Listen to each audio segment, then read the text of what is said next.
Iran America మధ్య చర్చలు కొనసాగుతున్న వేళ ప్రస్తుత దాడులు అలాగే ట్రంప్ వ్యాఖ్యలకు సంబంధించిన పూర్తి సమాచారం మా ఢిల్లీ బ్యూరో చీఫ్ కృష్ణ అందిస్తారు. కృష్ణ. లక్ష్మీదుర్గ, అమెరికా ఇరాన్ మధ్య ప్రస్తుతం నడుస్తున్నటువంటి యుద్ధ వాతావరణం, అదేవిధంగా కాల్పుల విరమణ చర్చలు అన్ని కూడా ప్రపంచవ్యాప్తంగా ఇప్పుడు కొంత తీవ్ర ఆసక్తికరమైనటువంటి అంశంగా మారిందని చెప్పొచ్చు. ఏదైతే రెండు దేశాల మధ్య కాల్పుల విరమణ కొనసాగుతున్నప్పటికీ రాత్రి ఏదైతే అమెరికా సైన్యం దక్షిణ ఇరాన్ లోని బందర్ అబ్బాస్ రేవ్ పట్టణం సమీపంలో హఠాత్తుగా దాడులు జరిపింది.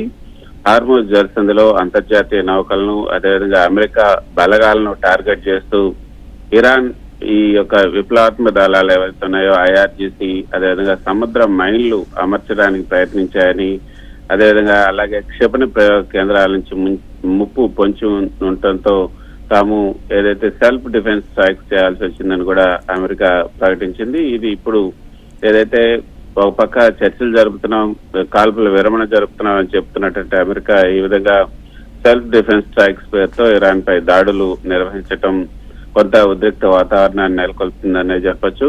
బందర్ అబ్బాస్ అదేవిధంగా పరిసర ప్రాంతాల్లో ఈ భారీ పేలుళ్లు సంభవించినట్లు కూడా ఇరాన్ మీడియా కొద్దిసేపు క్రితం ధృవీకరించింది. ఈ దాడుల్లో 4 ఐఆర్జీసీ సైనికులు మరణించినట్లు కూడా తెలుస్తోంది.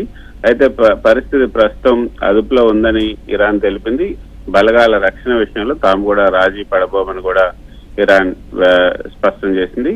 ఇక అమెరికా అధ్యక్షుడు డొనాల్డ్ ట్రంప్ తన సోషల్ మీడియా వేదికగా ట్రూత్ సోషల్ ద్వారా ఇరాన్ అణు నిల్వలపైన అత్యంత కీలకమైనటువంటి వ్యాఖ్యలు చేశారు. ఇరాన్ వద్ద ఉన్నటువంటి అత్యధిక శుద్ధి చేసినటువంటి యురేనియం నిల్వలను వెంటనే అమెరికాకు అప్పగించాలి, అంతర్జాతీయ అణుశక్తి సంస్థ పర్యవేక్షణలో ఇరాన్ లోనే పూర్తిగా దాన్ని ధ్వంసం చేయాలి. తర్వాత ఈ 2 ఆప్షన్లో ఒకదానికి ఇరు దేశాలు సూత్రప్రాయంగా అంగీకరించాయని కూడా ట్రంప్ తెలిపారు. అయితే ఇరాన్ అధికారిక మీడియా మాత్రం తమ యురేనియం నిల్వలను దేశం దాడించే ప్రసక్తే లేదని కూడా ఈ వ్యాఖ్యలను సున్నితంగా తిరస్కరించింది.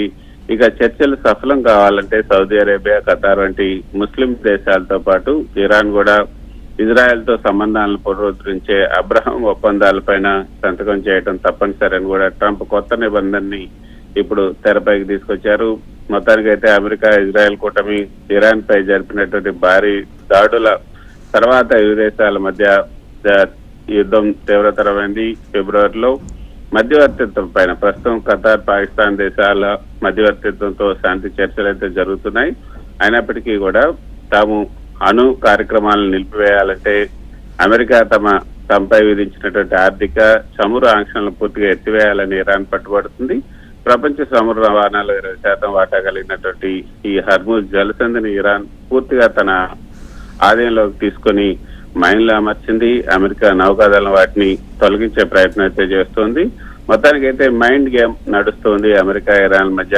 ఒకవైపు ఖతార్ లో శాంతి చర్చలు జరుపుతున్నాయి, మరోవైపు అమెరికా ఇరాన్ భూభాగంపై దాడులు చేయడం అనేది ఇరాన్ ను ఏదైతే ఈ యొక్క మాక్సిమం ప్రెషర్ ఇరాన్ పైన ఈ మాక్సిమం ప్రెషర్ పెట్టాలని కూడా అమెరికా భావిస్తుంది. ఈ తరహా దాడులు జరగటం వల్ల అంతర్జాతీయంగా క్రూడ్ ఆయిల్ సరఫరాకు తీవ్ర అంతరాయం కలిగే ప్రమాదం కూడా ఉంది. ఫలితంగా అంతర్జాతీయ మార్కెట్ లో చమురు ధరలు కూడా పెరిగిపోతూ ఉన్నాయి. మొత్తానికి అయితే ట్రంప్ చర్చలు బాగానే సాగుతున్నాయని పైకి చెప్తున్నప్పటికీ కూడా ఇరాన్ అన్ని నిల్వలను పూర్తిగా వదులుకోవటం, లేకపోతే ఇజ్రాయెల్ తో చేతులు కలపటం ఏదైతే అబ్రహం అకార్డ్స్ ఉందో, అబ్రహం ఒప్పందం, దాని ప్రకారం కఠినమైనటువంటి షరతులకు ఇరాన్ అంత సులభంగా ఒప్పుకోకపోవచ్చు. ఒకవేళ చర్చలు కనుక విఫలం అయితే మళ్ళీ పశ్చిమాసియాలో ఈ మహాయుద్ధం మళ్ళీ తీవ్రతరమయ్యే అవకాశాలు ఎక్కువగా ఉన్నాయి. Lakshmi Durga. Okay, thank you Krishna.